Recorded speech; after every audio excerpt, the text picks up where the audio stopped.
One. Hello, ladies and gentlemen, and welcome to another patch note breakdown. This time around, I'm only joined by Counterfeit.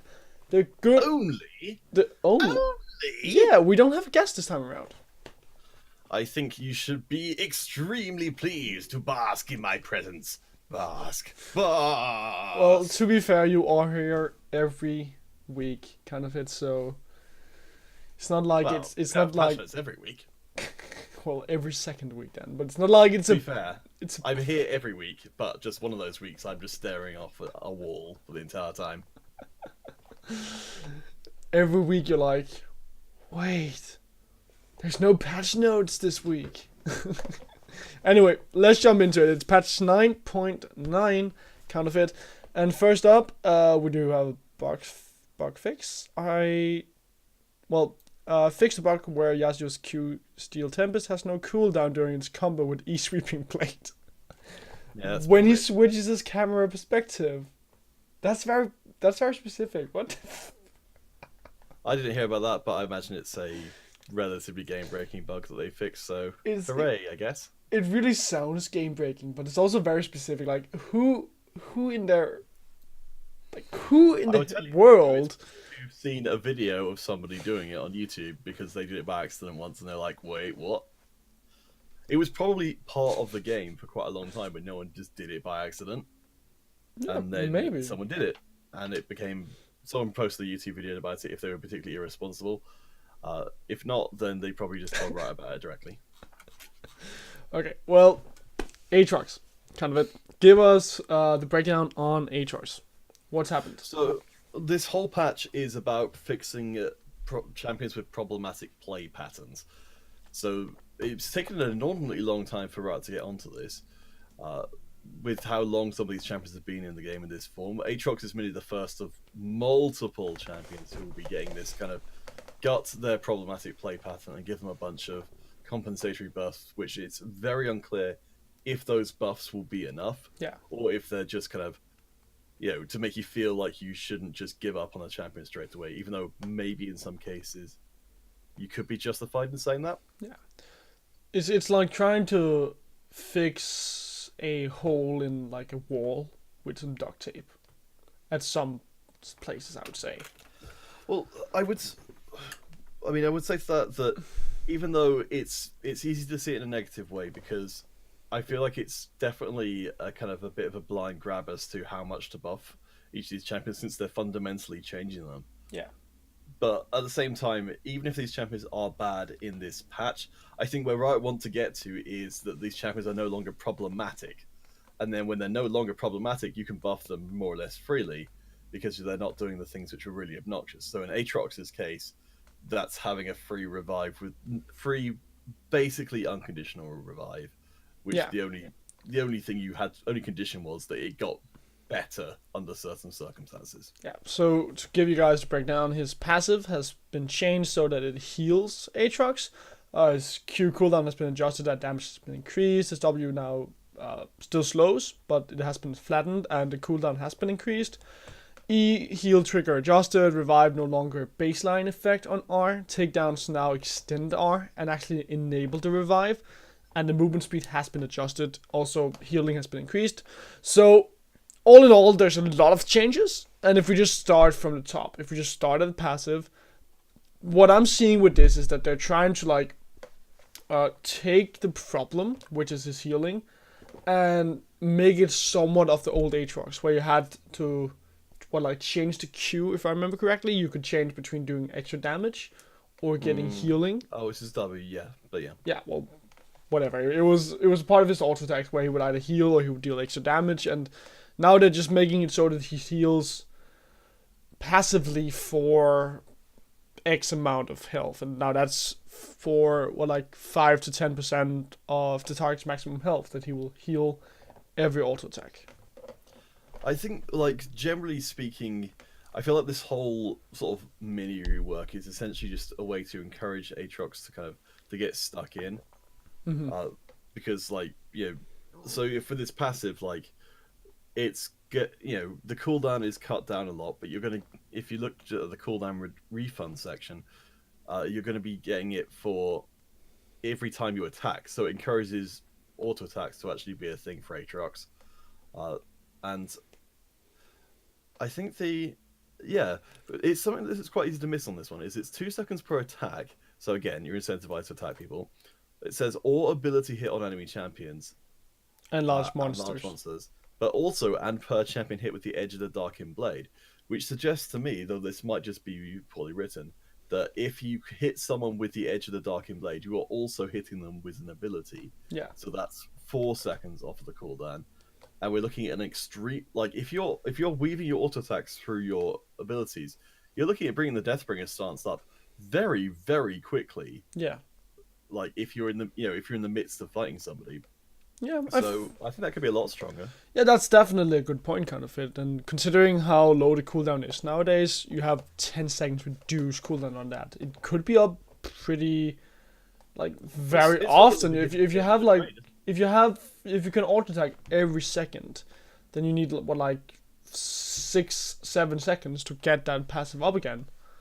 And I feel like when you're then also talking about him being a jungler, I know the maximum damage versus monsters has gone down, but having that extra heal could be a big thing. Obviously, we're gonna have to test that, but 5 to 10% of a target's maximum health against large monsters. That is a huge thing.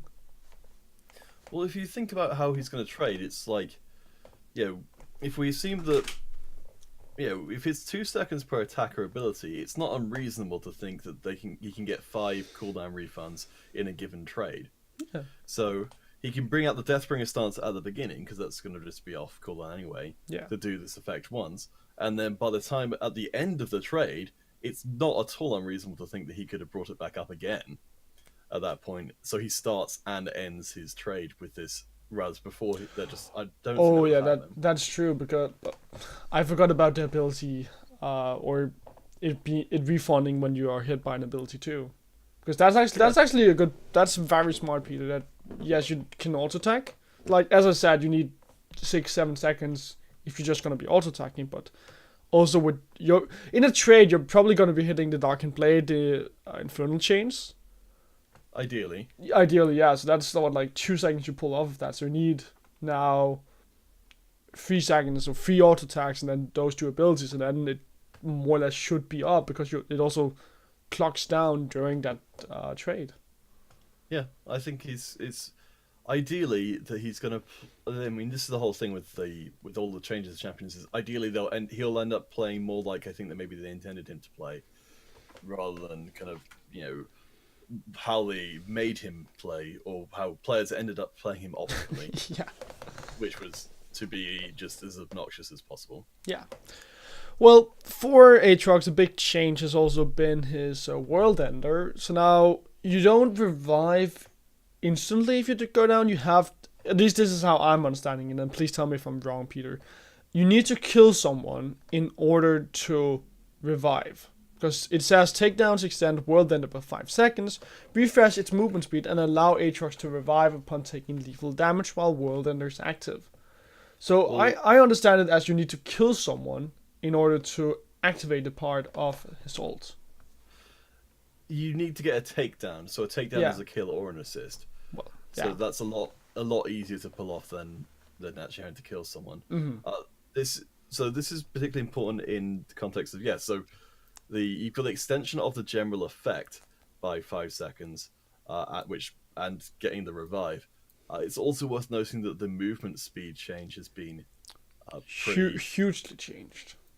Yeah, so rather than it being like a partially out of combat thing, it's going to be much more rewarding for him to use inside of combat, because he gets a huge huge decaying movement speed over the world administration. But yeah, if you can get the effect off, you get to refresh that. So as far as chasing people down in the middle of a fight goes, it's pretty strong for that. Yeah. But I again feel like that it's a huge nerf to Aatrox, and definitely, as you mentioned in the start of this video, that it's about fixing champions with problematic patterns. That when you change this ult into not reviving him instantly, it means that he's not going to be as good a counter matchup to, let's say, Siren or Urgot.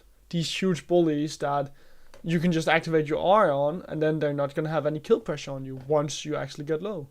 Like that's a huge change to this guy, and it really means that it's going to be more situational for when you want to pick him up, and you need to have a strong jungler that can help him get that takedown if you are going to be playing through the top lane. Yeah, well, as much as we've been talking about it changing his trading pattern, like this is right actually for him as a solo laner. This is massive, like because before, if you got onto a brawl with the opposing top laner, you're guaranteed to win because all you have to do is once you get low enough is activate your ult, and you're at least guaranteed not to lose. I feel like that's more appropriate to say because you're not necessarily going to be winning, but you're not going to be dying, and you can always just revive if you lose. It's like you're not going to be losing your life. Yeah, well, unless you massively fuck up. I was just thinking, like, as much as someone might just ignore you for the duration of the world ender before, which is definitely a possibility, like, there's not going to be any situation now where you can, your trade, if I'm Sun and you're Aatrox, that you can trade on me and then, be guaranteed to get away with it, because until, I'm trying to think of the situations where this is going to be relevant now. So you could still use it while you were tower diving, because if you tower dive me and kill me under my tower, then you then can revive out of it again. Then you also need to point out the slow during the revive. It's been changed. It's 99% now. So you're pretty much locked down. Yeah, that's probably going to be catching a lot of people off guard, that it's effectively stunning you. Like, that's the same amount of slow you would get off of a Aurelia ult, I believe, Yeah, it's like... Okay, so let's assume that it still takes around 3.5 seconds to revive with Aatrox. You're going to be moving, like a half Teemo over that duration. You're not going to be moving anywhere. Yeah, no, 99% actually, it's more than an Aurelia Vanguard Edge. So, yeah, it's effectively like being stunned, but... Which I think I can live with, because it always felt really dumb that Aatrox would just, like, float away completely untargetable for that duration. Like, that just always felt really dumb. So, yeah, you're right. Tower diving is... At least if you tower dive without minions, you're going to get messed up. Yeah, you're going to die. It's worth noting that the World Ender does give you increased healing. So it's not like it's useless in a one-on-one fight, but it's a lot less useful. Like, because, again, you're not going to get that revive effect unless you kill them, in which case you didn't actually need it in the first place because you're still alive. Man, the increased healing could also be problematic. I don't think it's unreasonable to look at a scenario where Aatrox dives under the tower, he kills someone, but then World Ender like falls off, or its duration falls off, and you die to the tower because you're low. And that healing could have prevented that. So look. I feel like that's not unreasonable to imagine such a scenario. So currently he gets the World Ender for 10 seconds. Yeah. So yeah, I mean it's totally possible that, like, this is, at least as far as the full potential of the World Ender, it's only going to be realized in a team fight. Yeah. Also the scenario, I have to say that it's very unlikely to happen, because takedowns does extend World Ender by 5 seconds, so you should be able to get out. But even then, like, it's just... There is a possibility for it. It could also be a jungler coming in to gank you after you come out from the towers. Like, there's just a lot of possibilities for you to still die after World Ender's gone to cooldown. Yeah, it's a very strange idea for World Ender to basically be taking out the laning phase almost entirely. Like, because it's going to be used effectively for the movement speed boost, because again, the movement speed isn't out of combat at all anymore. It's just a bunch of extra movement speed. So I think it's going to be like a Malphite situation where, because Aatrox doesn't get very much out of activating it to trade on people apart from extra healing, which just doesn't seem like it's worthwhile. Yeah. you would save it for when you either want to kill someone or you want to run away from someone by just like it's effectively just boost and movement speed. That's the whole ult for the most part. Yeah. Because you're not getting any of the other effects apart from the extra heal. Well, I think that more or less covers Aatrox. At least we've spent like 15 minutes talking about this guy. So let's move down to Blitzcrank, a guy I gained a lot of elo with in Season 3, back when I was even more bad at League of Legends than I am now. Sorry? Unfortunately, this guy's changes are quite brief. They look like they're longer, but they're actually not at all.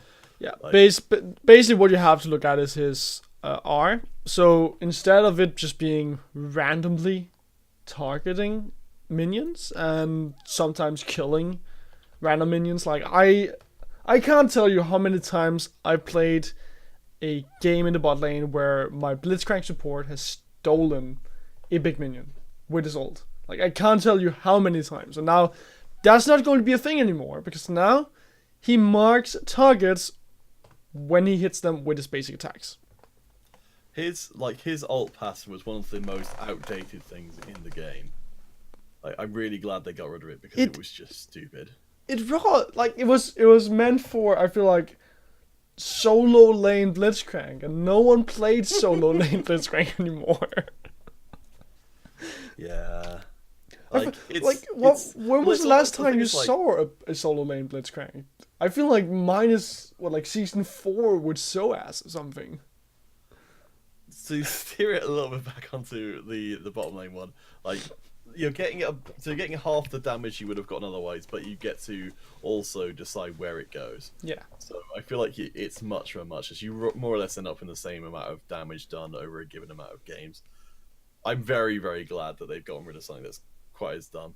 I think there are a lot of things in League of Legends that don't get changed because the people who have gotten used to how dumb they are have kind of, like, speaking as someone who failed the psychology degree, I can say with full authority that there's a whole thing that they didn't teach us anything particularly useful in the bot, which before I failed, was that if you've got something like bad, like in this case, like an ultimate that's just really dumb, people will still get really attached to it, perhaps even more so because it's dumb, and they've kind of self-justified in their mind, like, you know, this is a good thing because it's quirky in a unhelpful way. And you kind of got to do that, because if you're going to play Blitzcrank, you've got to accept that, you know, you can't change his ultimate, so you have to accept it's just as it is. I don't know. Yeah. I'm completely talking nonsense. You know what, Peter? I feel like the most important thing about the changes is that Blitzcrank, his old passive was all about pushing power, and I feel like you still have that right here with his new passive on his ult. I feel like you still have pushing power. Now you just decide where it goes on, and in extension to that, you also usually go for target sprays or whatever. So you get a lot of pushing power with Blitzcrank all of a sudden, and it actually feels more relevant. Not necessarily. Yeah. I don't think we're going to see him pop up a lot more than he already does, but at least it's just going to be better to play, or feel better to play. Yeah, I didn't actually notice that properly. That he can use that to push, because it's not just champions he can mark with it. He can mark minions. Yeah. So yeah, well, that's a good point. I didn't think of that. Also, VFX updates. Piltover custom Blitzcrank. I own that skin, so I'm happy. Now I can play Blitzcrank in ARAM again. I think the most important patch note is Rusty Blitzcrank is rustier. Hey. I don't own that skin, do you? No, but it's a meme. Ah, well. Rakan has been gutted, and tell me why, Peter, or else I will tell you. Well, I mean, it's the same reason that Aatrox got taken away, which is the whole Rakan flash engage nonsense. I mean, we've seen it ourselves in a lot of, even in sort of amateur competitive. Like, it was really stupid. We saw it a lot in the ESLM, the ESL Meisterschaft. Like, yeah, they always played Rakan, and I feel like I can live with and we're talking about the quickness change right here. I feel like I can live with the change to Grand Entrance. I can live with that. I can understand that. I don't like the change with Flash. I feel like, how the hell are you gonna get into a fight if you don't have the Flash? Like, you're just gonna have to be very quick. Obviously, that's what the quickness is about. So, like, you're limiting his potential with the quickness. On top of that, if you're trying to get away from someone, and now you can't flash for half a second, that's going to be half a second where there's a lot more of a potential to kill you if you're trying to escape from someone. And I don't like that. You're right that it doesn't feel like it's maybe the right change, but I think it's a change which allows Rakan maybe back into play while hopefully keeping a lid on his more ridiculous aspects. I think there's probably a better solution to this problem, and you're right that this is awkward and it's going to lead to some possibly unintended like weaknesses where there weren't weaknesses before. I mean, getting his stats back again is nice. In the grand entrance, they've kind of gone up and down with that for a while. I don't know. Like, I have a feeling that maybe this isn't quite as bad as it would be otherwise. I feel like it means that for Rakan, he's going to have to start the quickness in out, like getting him out of vision to start off his ult combo is going to be much more important than it would have been before, where you didn't have any reaction speed or there's no time to react. So now, if you start his ult, let it run for the first 0.5 seconds, then you can still just do all the same stuff you would have done otherwise. Well, it doesn't. Like, how long is the duration of the quickness? 4 seconds. 4 seconds. So you have 3.5 seconds left. So, like, it's not the end of the world. But let's imagine that if you start out the combat, I don't think it's unreasonable to say that you need at least 1 more second to get into a fight. So you're down to 2.5 seconds of duration of the quickness. That's not a very long time that you can use your ult for. That's like 1/3 of the ult already gone. So, well, I would say that you got to remember the quickness only works for each champion it hits once. So if people are clumped up, then it's gonna still be all right. If they're more spread out, then yeah, there's a possibility he won't be able to reach them before the quickness runs out. Yeah, well, it's just in my head, I feel like Rakan should be able to hit as many people as possible, even if they're spread out. I feel like that's kind of a theme of his champion, that he's able to reach everyone because he is quick and slippery. I do think that you're right.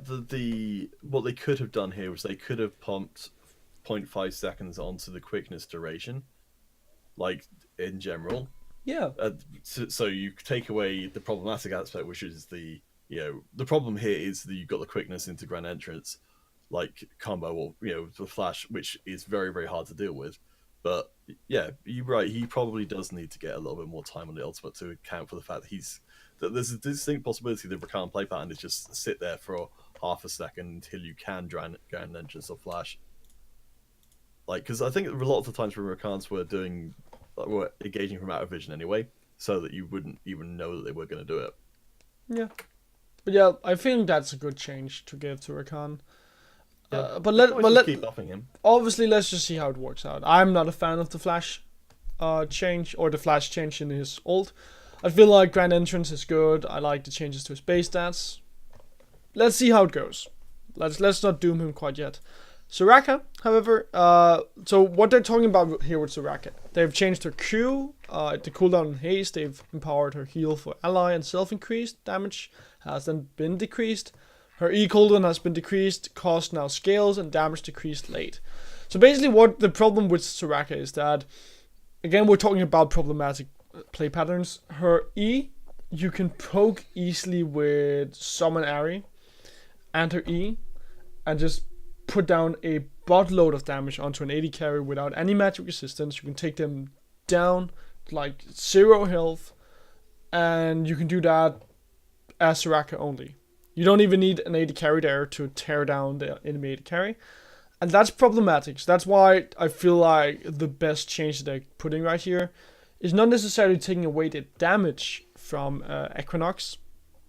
I feel like the scaling mana is actually more of a good change, because it means that if you want to invest time into poking down your enemy AD carry, you also need to invest into into mana and into recalling a lot. I was confused because it's the 1st of May here in Denmark, and our alarms for if we're getting bombed, they always go off at 12 p.m. 1st of May. So I was like, what the hell is happening outside? There we go.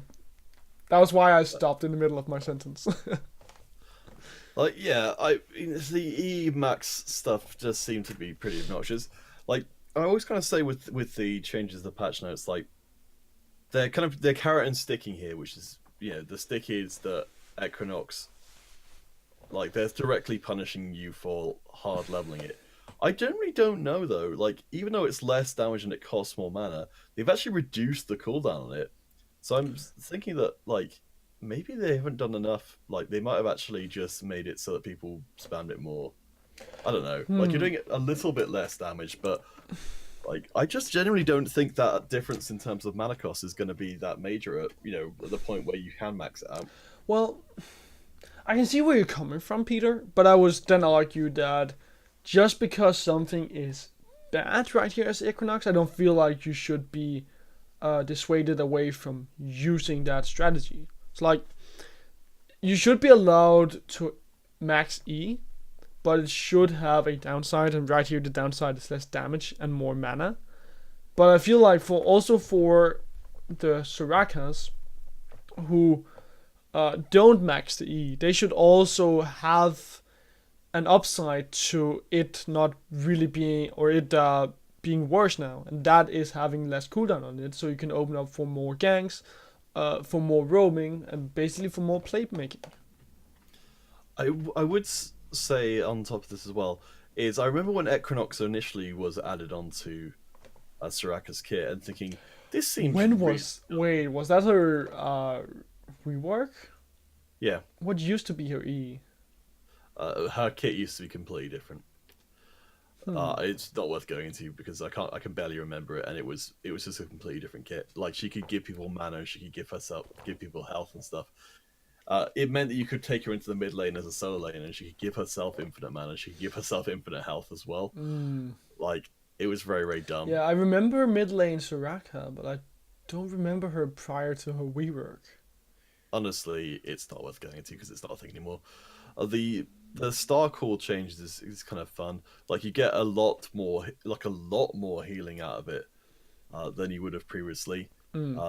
Also, it's notable for star call that the movement speed, it's giving you like a big movement speed as well, like 14% decaying, which you can use for yourself. But previously you had to run away with that movement speed. Now, I think they may have just traded Equinox spam harass for Starcore spam harass, because she's gonna be able to just run at you, smack you with this, and then she gets the 5 seconds of the rejuvenation with extra movement speed. Then she can pass it across to her ally to continue harassing you. Like, I don't think this actually moves her towards what you would have imagined her play patterns should be, which is, I mean, if your fantasy for the healer is the one who charges into lane and just harasses the crap out of the opposing bottom laners, it's like, wait, what? I feel like the initial point of her rework was to give her some method of interaction, which isn't pure D&D cleric, which is stand behind the interesting part of the party and just cast heal, which is fine. But I think they've ended up in this space where she's actually just super aggressive trader, and I don't know if that's the right idea. It seems weird. My only counter argument is that Q is harder to land, but even then, it's not that hard to land. It's a big AoE, and if you cast it close to yourself, it comes down quicker as well. Yeah. So if you're playing aggressively, then it's going to be easier to just spam on people. I don't know. That's a good point. I think that okay, actually, yeah, I've convinced myself here. I don't know if I've convinced you, but I've convinced myself, which is that they're we love this Equinox trading. We think it's the best, but we don't want people to be silenced so they can't do anything during it. So we're just changing that to be Starcall Harass instead, where you trade off a bit of damage and instead you get self-healing, which kind of, if you're talking about trades, it's going to work out roughly the same anyway. Yeah. So I don't know, like I bring can see on the I can see your point, war man. unicorns. Well, you know me. I always love a good unicorn. Someone who's not a unicorn, however, that's Tom Kench. His passive bonus damage has been flattened, his Q slow range and slow increased. WCC self for enemies and allies, which is something I want to talk about, and it now refunds mana when used on enemies. E-heal and shield increased and no longer cost mana, and our range has been decreased and cooldown increased. So, basically, to jump straight into it, which I feel like is the most major part of his nerf. When he devours an ally, he's now grounded and slowed for 95%. That's the same as when he's devouring an enemy. Like, that guy's not gonna move anywhere.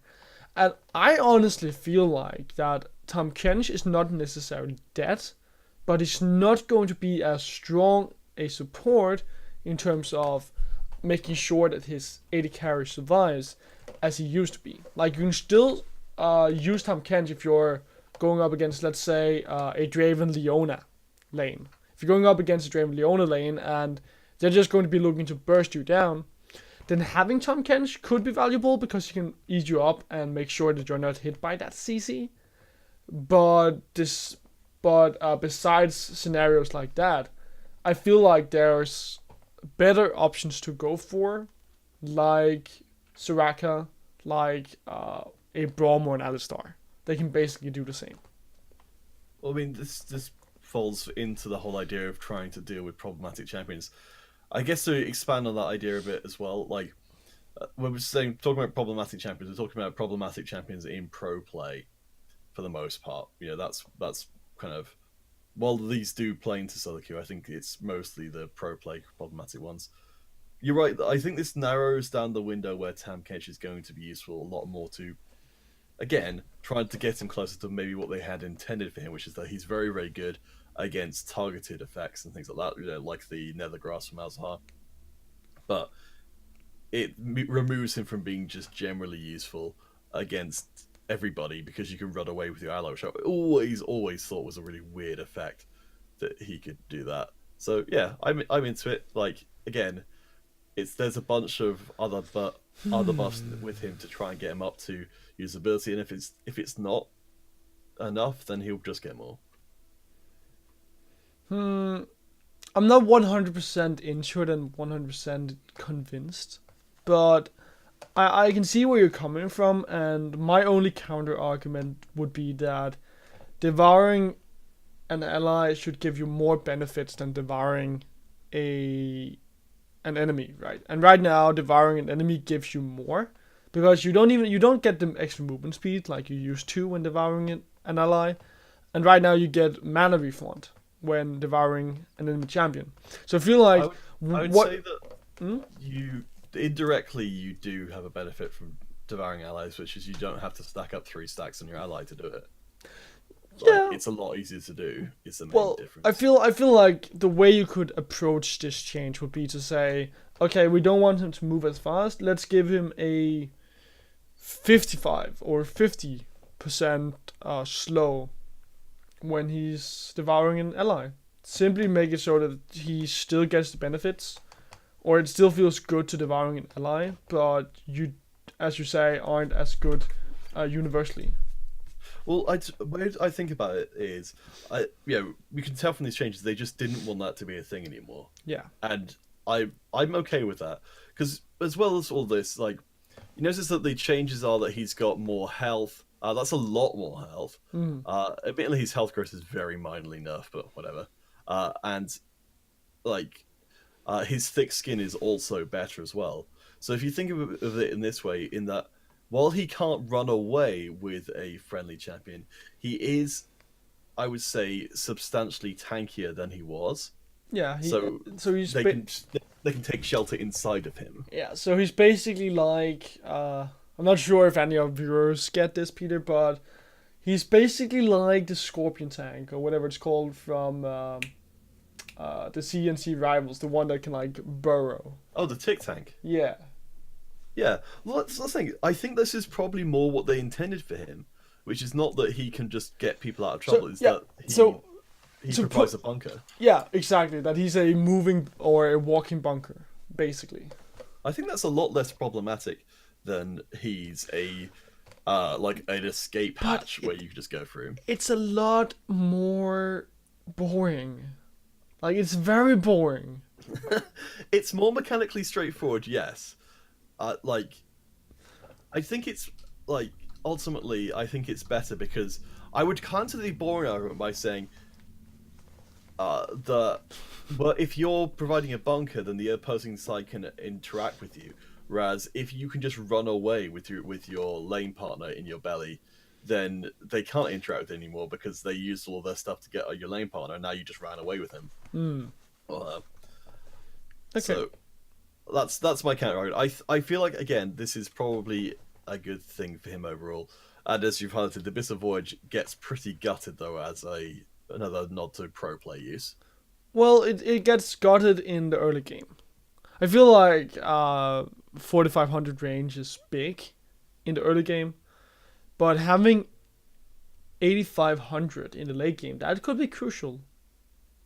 But it's not the biggest change. It's just a feel good change. Do you have more to say about Tahm Kench? I guess the only thing we haven't really touched on is so generally the tankiness is better, so thick skin is better. The tongue lash is going to come out less often, but it does a lot more when it does. Like that slow duration going from 1.5 to 2 seconds is pretty massive for tongue lash. So if you do, so we talked about this before with Aatrox, the sort of how is this going to get used in a pattern? Yeah. So not before, from when I've seen Matt Waitley, the best Tahm Kench EU, used in this, like you know as well. So 5 seconds cooldown. Mm-hmm. You know that's the magic number we were talking about with Aatrox before. If you can get it down to about 5 seconds or so, you can use it to start the trade by slowing them, and you can use it to end the trade by then hitting them again once you've caught up to them and put those 3 stacks on them. Yeah. So now that's not possible at level 1 because it's gone from 5 to 8 seconds. Like you're probably not going to get to unless it's a very big or a very long trade. Yeah, well, I mean, 2 seconds is a long time to catch up on someone. I think Freak ran the numbers, and it was actually like that's a big difference in terms of how far away someone can get, especially considering the level 1 slow. It's gone from 30% to 50%. So if you hit this thing, like you're probably getting onto them. But I don't think you're going to get to use the tongue lash a second time to actually stun them. So that's it. Like you're able to do the first part, which is getting onto them, but I don't know if you can actually finish the job anymore. Yeah, I feel like that's a good point, Peter. We'll keep an eye out on that, but moving on to the simple champion changes. Alkali. Hurrah! W extended duration when breaking invisibility decreased and cooldown increased early. Yep, windows of opportunity. Hooray! Thank you. Remember that those are supposed to be a thing. Yeah, like Alkali being invincible. Why not? Give her everything, make her a god, or a goddess in this case, I guess. It's I've never particularly cared for the Akali rework, but I mean I think it's nice that they're trying new stuff, but at the same time I feel like the idea of her being able to set up a safe area is just so weird. Like as an idea as for an assassin, yeah. Yeah, like that's not an idea you really like expect for an assassin. Like you'd expect it to be like a short-term thing. Like if the kind of fantasy here is Batman throws down a smoke capsule, and when the smoke clears, he's gone. But that smoke doesn't like persist for a long time. Generally, it's just long enough for him to get away. Yeah. Like, but in this, yeah, it's a weird kind of fantasy for an assassin to have that she's kind of just running around in that. I don't know. Yeah. Well, I feel like the cooldown change is good, so that you get a bit of an increase in the early game. I feel like it's especially in the early game where she is irritating to play against, because obviously, yes, she has a shitload of burst in the late game. But in the early game, if she can use her W correctly, she can actually poke you quite a lot. So taking that away from her and making it so that she can do that less often, I feel like it's a good change. Yeah, well, I mean, people are going to be, I think, from looking at the most common builds, people are maxing W's second. So they're going to take until level level 10 before they get back to the same cooldown, and then the duration's lower as well. So yeah, I'm in favor of that. Yeah. But I'm not a big Akali player, so I probably just have negative experiences of it. Well, are you a big Darius player? God, this guy's like, if someone against a team who don't know what they're doing, i.e., solo queue, Darius in a team fight is nightmarish to deal with. I don't know why he's getting more buffs to his ideal case, which is when he gets in the middle of somebody, gets in the middle of the team and just heals up and is impossible to kill. Now that's going to be much more dramatic when it does happen. So I don't know. I think he's going to be really problematic solo queue. Yeah, well, I feel like in general Darius doesn't see any play in competitive play, so that's probably why they're trying to buff him a bit so that he maybe could be in competitive play. It's weird, right? Because you'd imagine that someone like Darius could be good against the likes of Renekton, but Renekton isn't played either. So it feels like you're just trying to buff up this guy to try and give him a bit more space to work with in competitive play. But you're right, he's going to be a nightmare in solo queue. Yeah, I don't know. I don't think this. The thing is, like, I generally feel whenever we look at the patch notes and they have a matter of degree change, it's never going to change what made them good or bad. Like, I feel like this is always, or nearly always, a wrong-headed move to try and, like, just make, if they're not getting played, usually a problem is fundamental rather than kind of being like, but if they had just a bit more of what's getting them not played at the moment, then people would play them. And I think that's why you end up with situations where someone gets really buffed to the moon because they're buffing the wrong thing. They're buffing, like, if an ability isn't good enough, just generally, they keep buffing that ability. Eventually, it tips over the edge and becomes super broken. So, I don't know. Yeah. Like, I think I prefer extra mechanics or changes to mechanics over just buffing numbers until they get so stupid that the few, like in Darius' case, like the edge case where he gets to get multiple heals becomes completely ridiculous. Yeah. Well, moving on to Echo. Base attack damage increased and E cost increased at later ranks. Echo doesn't see a lot of play anymore. And I feel like the attack damage is just a feels good man buff. It's not really anything that's gonna tip him over the edge. And like you said, it's right saying, okay, well, if you give him a bit of this, maybe it'll help, but probably not. Well, I mean, as it says in the note, it's a base attack buff. So, like, his Sheen synergy goes up. In the jungle, particularly, he's going to be using that attack damage quite frequently. I don't know what kind of, in real terms, difference to his jungle clear it makes, but I don't think it'll make a huge difference. If we're talking about the early clear, maybe it'll give him I think. And I'll take this from a guy who's not a jungle main. I feel like probably at the max 1 second to 2 seconds, and that's being generous. I don't know why, but I've got the feeling, looking at the mana cost they put on his phase dive, they almost wanted to do the same thing they did for Tam Kench, which is his thick skin now no longer casts mana. I have a feeling that maybe they wanted to do that for his phase dive. I don't know why I feel that, but like the mana cost is so small now as to be almost irrelevant, especially if you're building Sheen and stuff. So I'm wondering if maybe they're going to start doing that more. It's just taking away mana costs and certain abilities that just don't have significant mana costs. Yeah. Because it's just it doesn't really impact the game, so why have it even be there? Maybe. Well, Hecarim.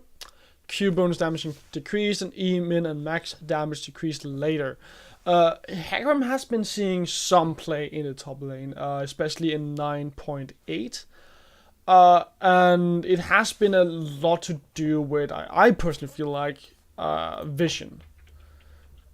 Basically because if he can get onto you and you don't have the vision to know that he's coming, he has a huge area of threat, like a huge threat percentage is probably a better word. I feel like taking away some of the rampage and the devastating charge, nerfing that a bit is definitely the way to go for this guy. Because if he can get onto you, then rampage is really good because he is sticky as hell. and it will deal a lot of damage over a short amount of time. And then Devastating Charge is just a big burst to begin with, which at the point that he's going to be roaming around, I feel like the burst should mainly be coming from his ult. So maybe you can help clear this up for me because I feel like I'm just drinking crazy juice here. But so you've got a champion, you're like, okay, he's problematic because he comes in and blows people up. Yeah. And you're like, that's not what we want for the champion. That's completely fair, even though his kit is pretty there anyway. Or at least his Spirit of Dread, like his W is just like, what? That's a really outdated ability. But yeah, so the problem is Hecarim's going to come in and murder you instantly. That's definitely not what you want to him. Yeah. So why you would, like, his Rampage effect is that he gets to cast it multiple times if he's using it on the same person. So he's encouraged to kind of run alongside them. We talked about this before, I think, in the previous patch notes, where the fantasy for him is it's like, he's running you down. So he's going to, like, keep hitting you and hitting you and hitting you. You can't get away from him. Yeah. Which is, I think, fine, because in that time in which he is running you down, you can at least do something, which is use your abilities. It's not like if he had silence on his Rampage, for example, that would be the kind of, that would make you feel awful as a player, because you're just like, oh, he's on me, I can't do anything at all, and now I die. I think that's what they want for him. They want for him to be doing the whole running people down thing. So I don't know why they would penalize his Rampage, which is generally something that's good over a period of time, versus his Devastating Charge. Look at the numbers. They haven't changed his level 1 Devastating Charge. So, and the numbers are really, really minor, like, difference between the two. Like, it's at level 1, it's exactly the same. Well, the maximum damage is a big change. I don't think people or a fair max it, change. though. Like, no, they probably don't. My argument against your argument, Peter, would be that 10% per stack, and it has a cooldown of 3-4 seconds, right? Yeah. So 10% per stack, you need no time to stack that up. So now you're forced to stick longer on a target. Again, it goes back to what you're saying, that his playstyle should be sticking on people. And now if you want damage, you need to stick on people. I mean, yeah, I would say that you're just less rewarded for doing that. Whereas, looking at the analytics, it looks like people max the E second, so I guess that's going to be more... sorry, I don't really play Hecarim, but I used to. So I probably should remember that. So I guess that damage nerf is going to be noticeable, but yeah. At the same time, I don't know. I think that he probably just needs to be changed, because the Devastating Charge is an awkwardly implemented ability at the best of times, and his W is just like, what? It's just a weird ability. Yeah. So I don't know. If they would need to, they didn't exactly Olaf him, but I feel like the nerfs detracted from what he was supposed to be doing, which is taking extended fights, or at least disincentivize you from that, while only very minorly hurting the problematic thing, which was the E allowing you to just insta-give people. Well, moving on to Jarman the Fourth. Seeing some changes to his base stats, his W, and his E.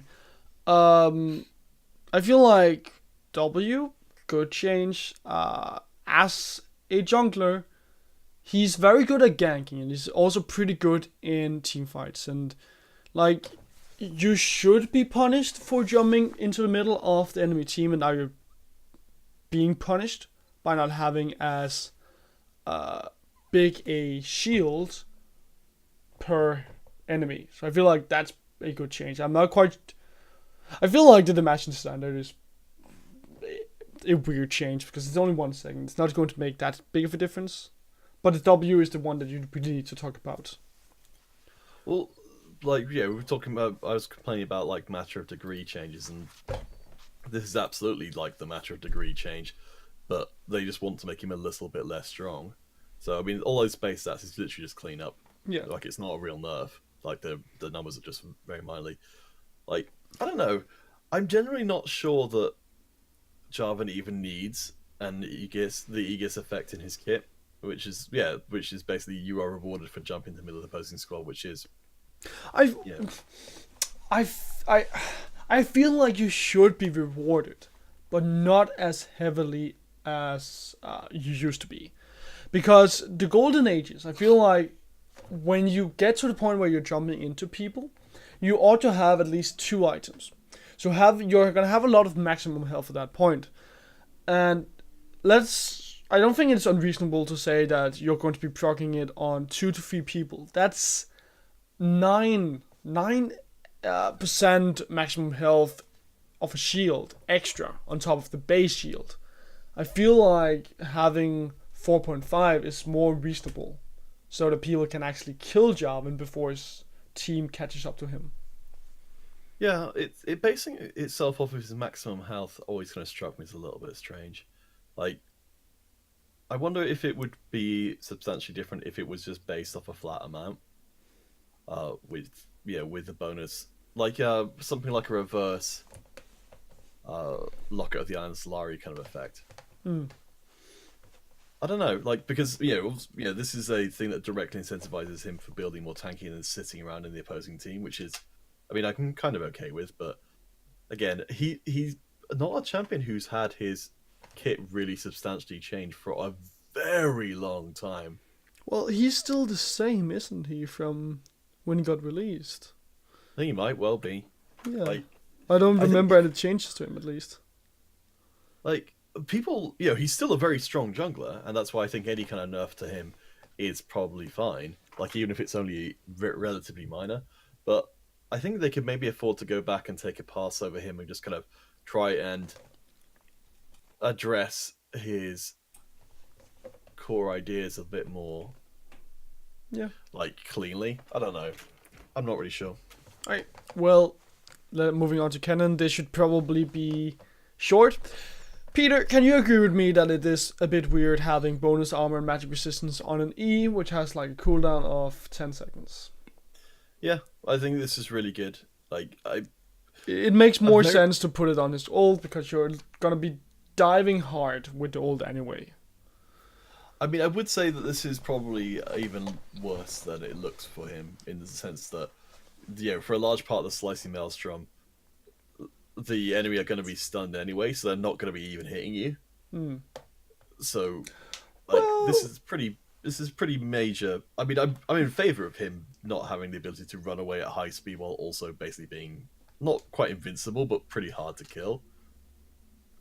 Is it unreasonable to say that in team fights, as a cannon, you're going to be stunning 3 people? You're going to be hitting at least 3 people every time. Yeah. So, like, you're going to be stunning 2 of them. You're probably going to be stunning 2 of them, right?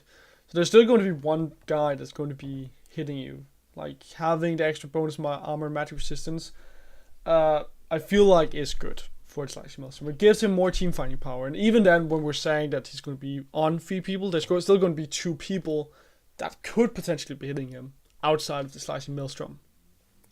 Well, let's see. So the Lightning Rush lasted for 2 seconds, whereas Slicing Maelstrom only lasts for 3 seconds. So I don't know. Like, I don't think any Kenner mains are going to be very pleased with this because this is a major direct nerf. Like, I think it's probably a good thing though. Yeah. Well, Kindred, they're just changing the first mark spawn so that it matches the Rift Scotland changes that we're going to be talking about later. So jumping over that, Lissandra, W increased late. Anything to add to that, Peter? Well, I mean, this is on top of the Q getting hit down to 10 seconds cooldown before. Yeah. Like, again, like this feels like this is basically the design philosophy of Riot at the moment is to try and try to build some champions pretty hard and then start putting power back into their kits in less problematic places. So in this case, it's just when she levels up a Ring of Frost. I mean, it's not even that noticeable for quite a while. I think you have to get up to level 3, probably level 4 before you even realize there's anything different about it. Yeah, you have to get some ability power as well. But yeah, probably around level 4. a healthy, yeah, if they think Lysandra is now in a healthier place and they can buff her back up again, then I think this is almost like a preview of what's going to happen with, with Aatrox, with Tam Kench, etc. Which is that they take away the problematic play pattern, they probably underbuff her because they don't have or they underbuff each of these gems because they don't know how damaging it's going to be really until it's out in the wild, and then they can just the next patch along they'll give them some sort of buff that doesn't bring back the problem, but it makes them do more what they intended for them to do. Right, well, Maokai, he is one of my favorite champions. I would love to see him back. And giving him a bit more damage on his Q is not going to bring him back, but it's going to give him a bit more to work with, so that he hopefully can come back soon. I'm crossing my fingers, guys. Yeah, I mean, I'm just having a quick look through and just confirm. Yeah, of course, the Bramble Smash is going to be max first.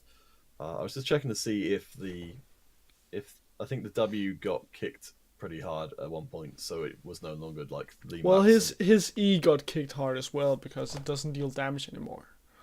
Not initially. Oh yeah, that's right. Okay, so this is going to be so the damage, unlike the other buffs, like the damage actually ramps up pretty quickly. So you're immediately getting 5 more, then you're getting 10 more, then you're getting 15 more. 15, 20, and then 25. Yeah, so pre-level 6, like, you're looking at quite a lot more. I don't know, again, if Maokai is gonna... actually makes a difference, but... Probably not. It's a good amount of damage.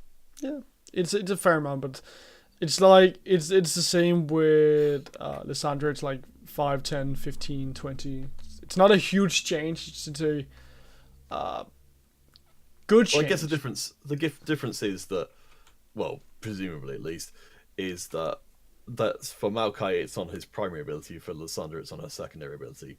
So yeah, like straight damage is always going to be more relevant, I feel like, on a ability that comes, if you're getting that damage earlier, in the same way that, I'm still mad about this, that they changed Renekton to have, less health early but more health later on his ult when it doesn't matter. Mm-hmm. So the reverse applies. So more damage earlier is definitely a lot more relevant than the same amount of damage halfway or at the end of the game. Yeah. Well, moving on to Morgana. Have you anything to add to her? I haven't seen a lot of Morgana, I have to admit. Is she problematic? Probably. Yeah. I mean, it's the same reason that Tam Kench is problematic, is that she shuts down plays. Like, now it's got, a bigger window of opportunity with the Black Shield is gone. The shield strength, I always feel like the shield strength should be like 0. Yeah.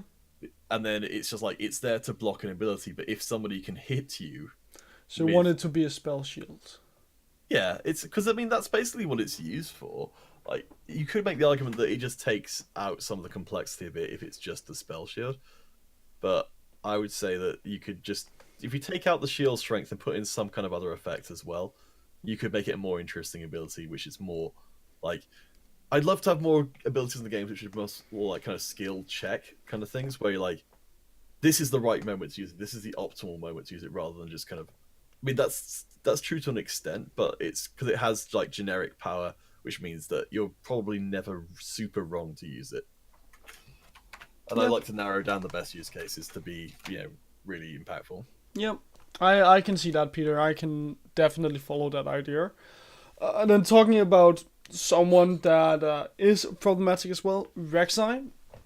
She has been extremely strong for a long while now. After they changed her ult, so that it was undodgeable. And I think it deals more damage too. Now also, right here, they are decreasing the damage on her E. So with you running Hail of Blades on Rek'Sai, you're not going to be popping that as often anymore, her E that is, because you're not going to stack it up so fast.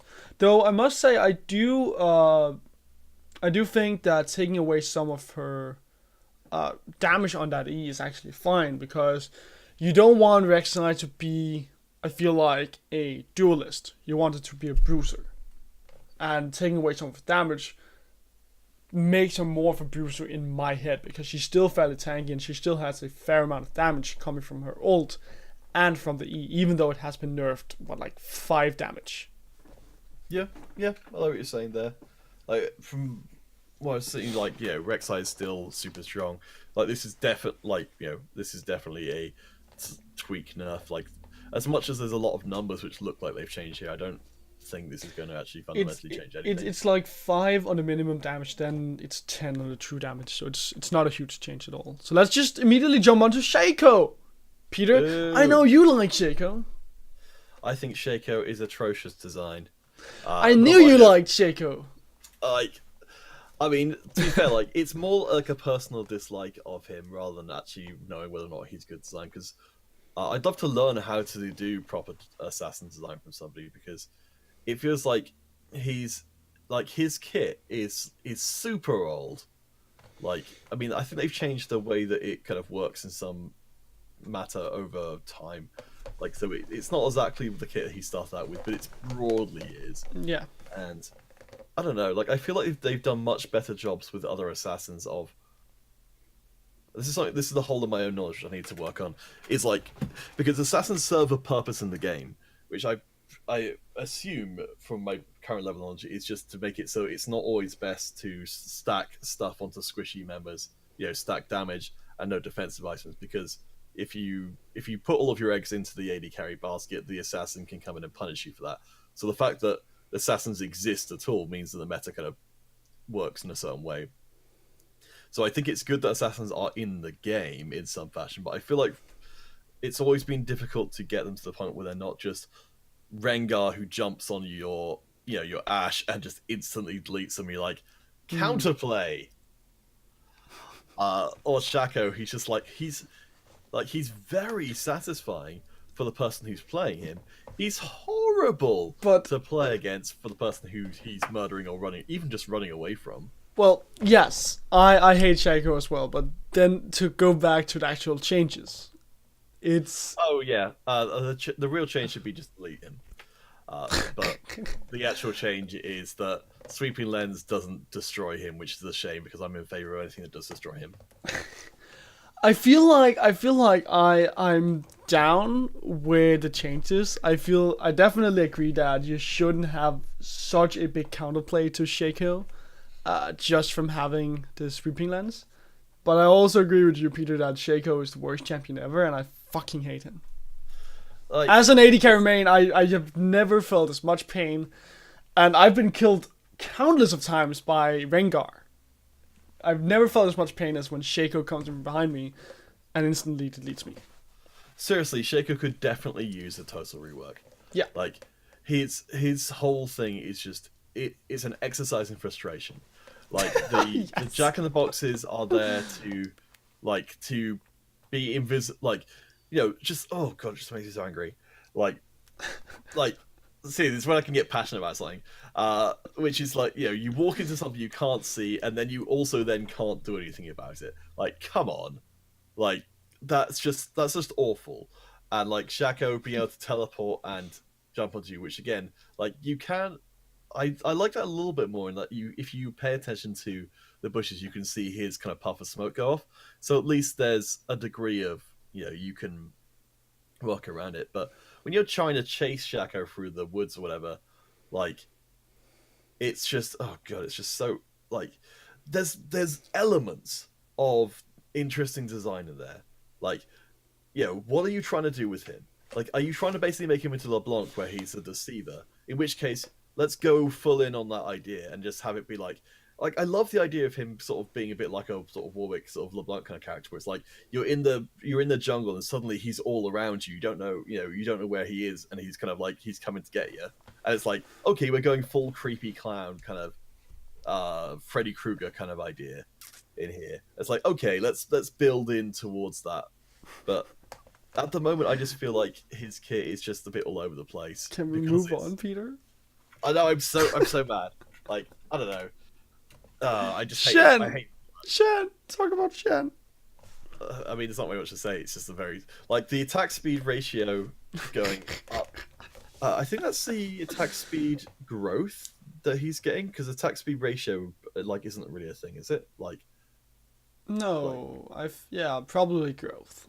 Because it would be just his base attack speed, or it would be his attack speed growth. So I Well, think that's what it is. also even then, you're getting like a bit extra damage on the bonus health from your Shadow Dash. It's not gonna make a huge difference. It's a fine change, but it's not like I'm thinking, whoa, Shen is back. My mind is blown. It's 3 more bonus health. Yeah, I don't know. Like, it seems weird. Like, I would have assumed that anything which was meant he wasn't being played at the moment is not going to change because he's very marginally stronger.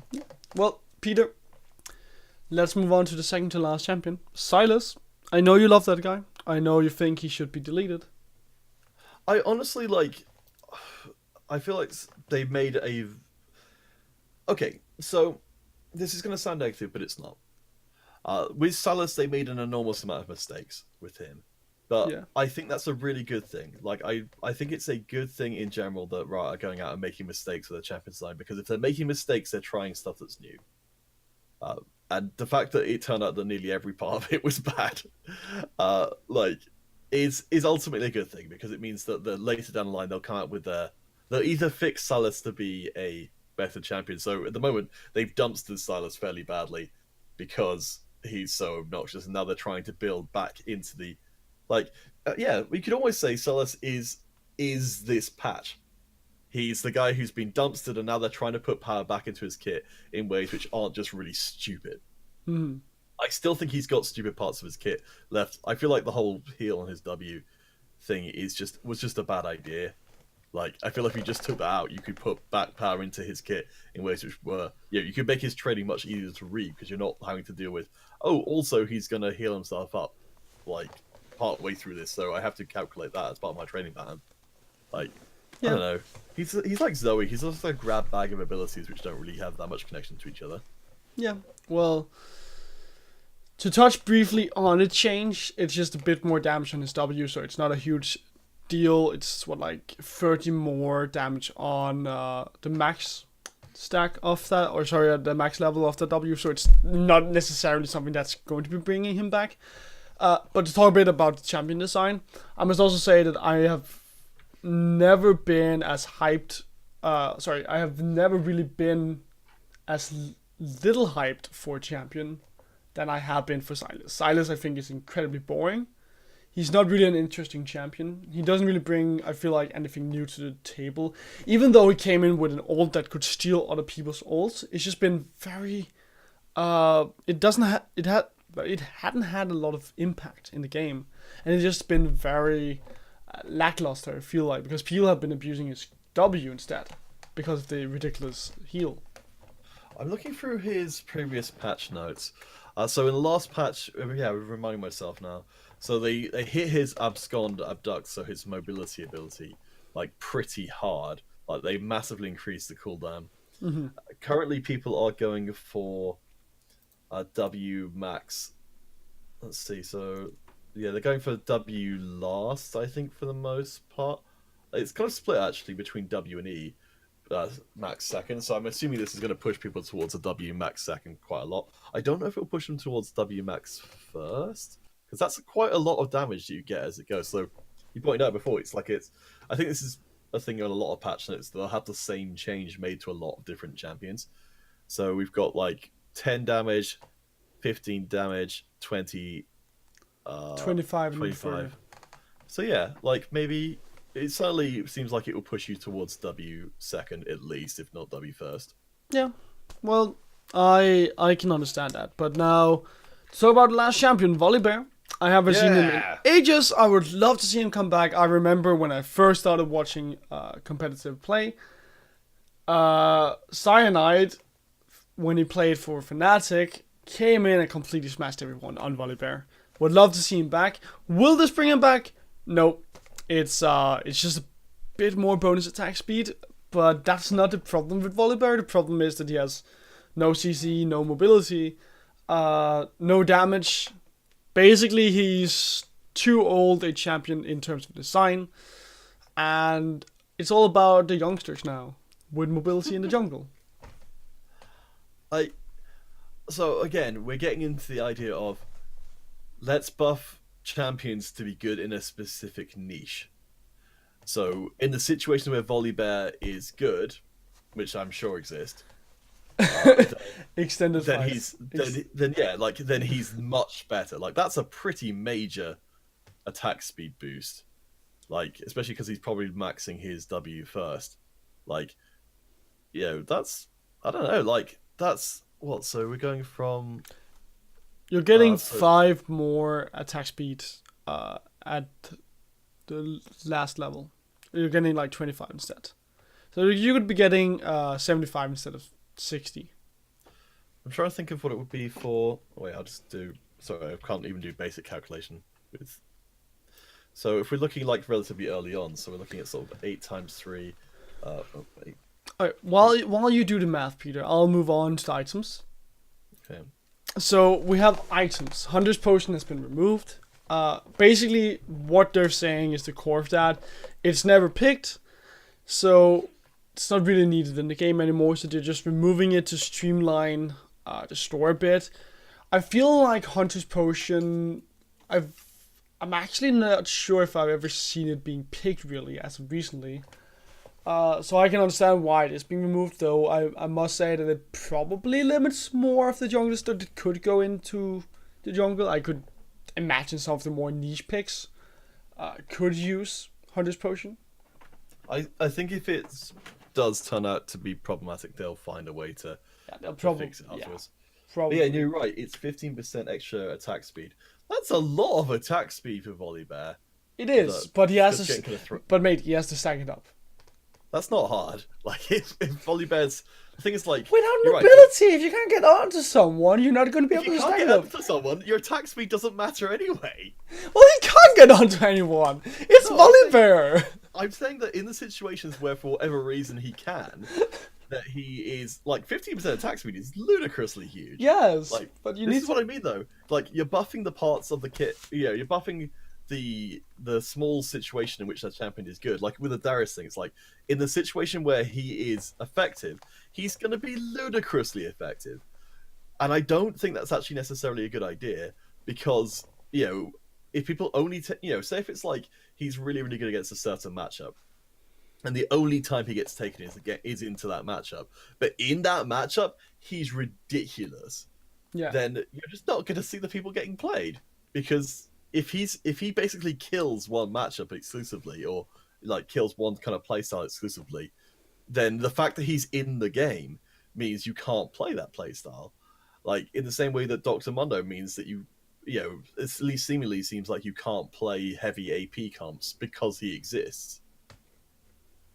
And the threat that they could take them, the enemy team could hold off the top laner and or even maybe jungler, and it be Dr. Mono means it's a bad idea to take compositions that are just screwed really hard by that champion. Okay. I see where you're coming from. I will still I will still say that Volibear's not going to see any play. No, I'm not saying he's good. I'm just saying that like if situations in which he is good, he might be problematic. Okay. Well, to finish out items, Mana Moon getting a bit more damage to work with. I feel like that's probably a bit of a buff to Ezreal's after they've probably complained that they can't buy Mana Moon and Seraph's Embrace anymore. Yeah. At the same time, of course. So probably just a bit of a, hey guys, stop complaining here, have a bit of AD. I think they need to rework the item. Like, if it's only being picked up by one champion... Yeah, it's problematic. They just need to change it for something else. Yeah, I feel like the Seraph's Embrace is good enough. Archangel Staff and Seraph's Embrace is good. Multiple people pick that because it's AP, but for AD it doesn't work. I mean, just completely spitballing, but like, if you're gonna change Mana Mune to be, because currently it's a thing that its effect on the game is almost invisible for a large part of it because you're just very slowly ticking up. I think maybe they just need to amplify it so it's more noticeable when it happens. Mm-hmm. Like have it be something like, this is not going to be a good idea, but just for instance, like that it's some sort of activatable effect or something that gives you a lot of mana in a certain period, so that you can just notice it's even happening in the game, and so like you can have it have a more substantial effect. But it's kind of it's more of a thing because at the moment it's just like it's almost like it just gives you another passive, which is kind of lame. So I Yeah. think just throw it away, come up with something that achieves the same thing but just does it in a more interesting and less invisible way. Yeah. I can see that, Peter. Maybe you can come up with a good idea to the next episode. There's a lot of runes. Holy hell.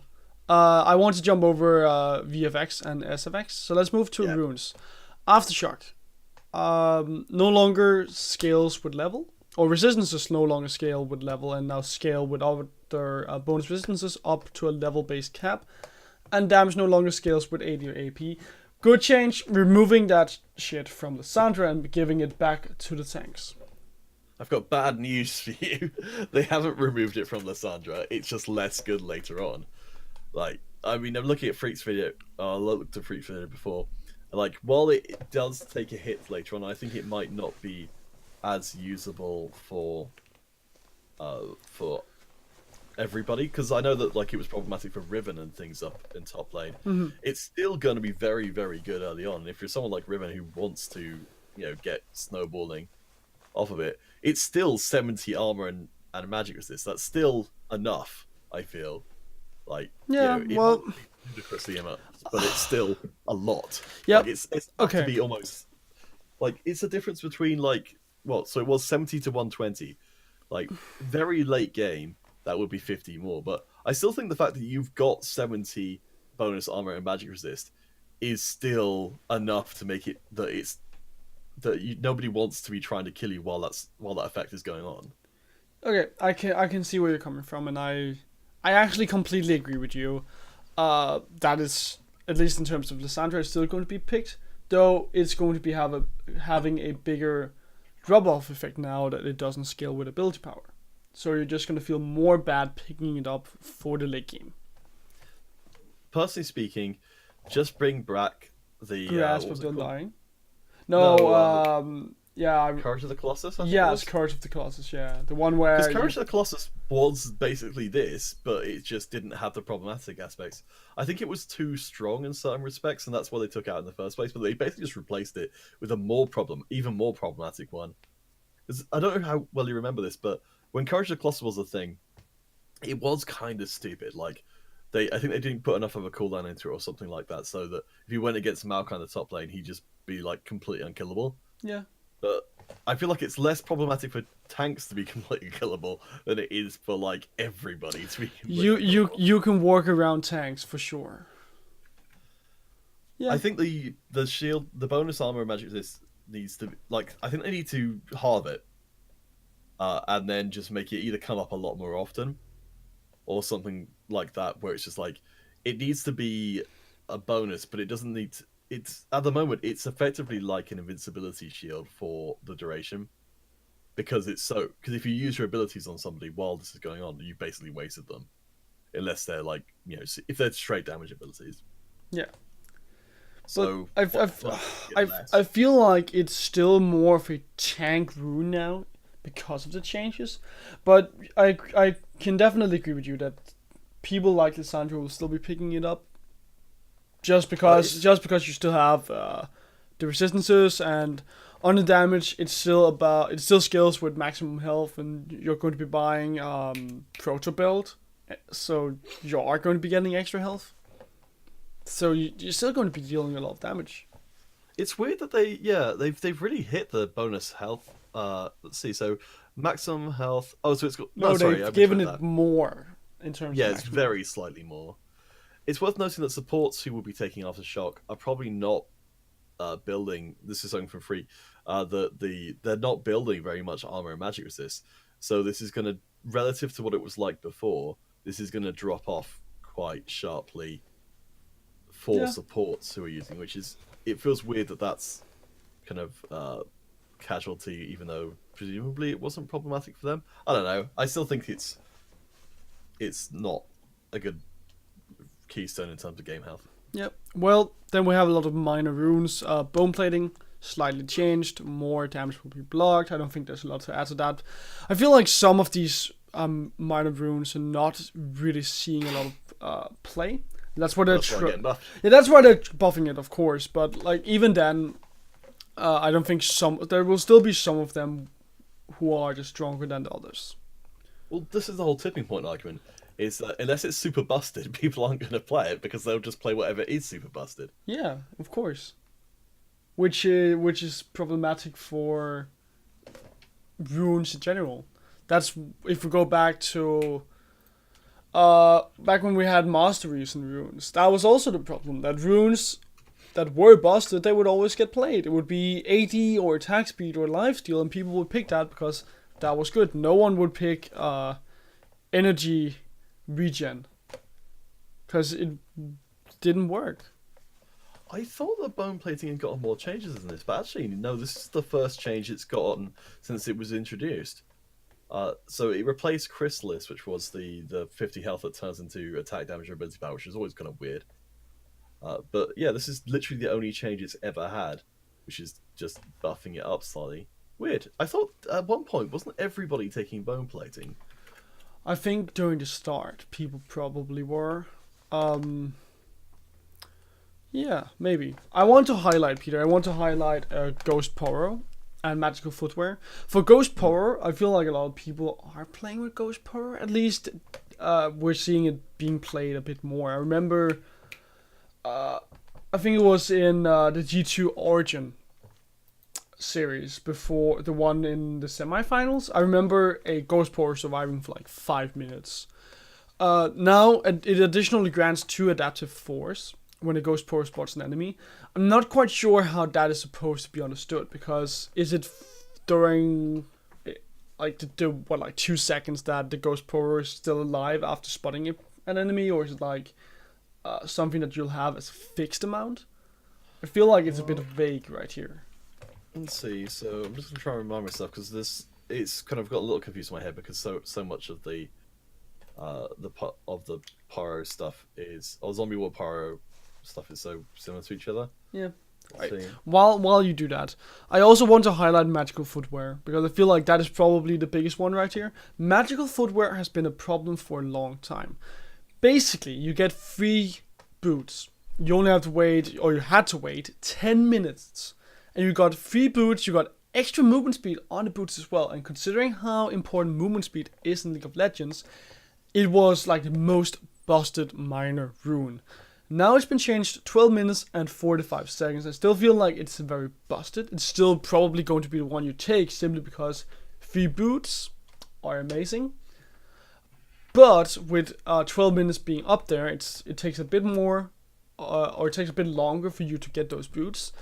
But with the minus 45 seconds per takedown, it does encourage you to go for kills a bit more, because you can get them down faster. You can get down to 10 minutes. If you get kills, you just need 3 kills. And within 12 You're minutes... probably not getting 3 kills. Well, I don't think it's unreasonable to think that within 3 minutes you could get 3 kills.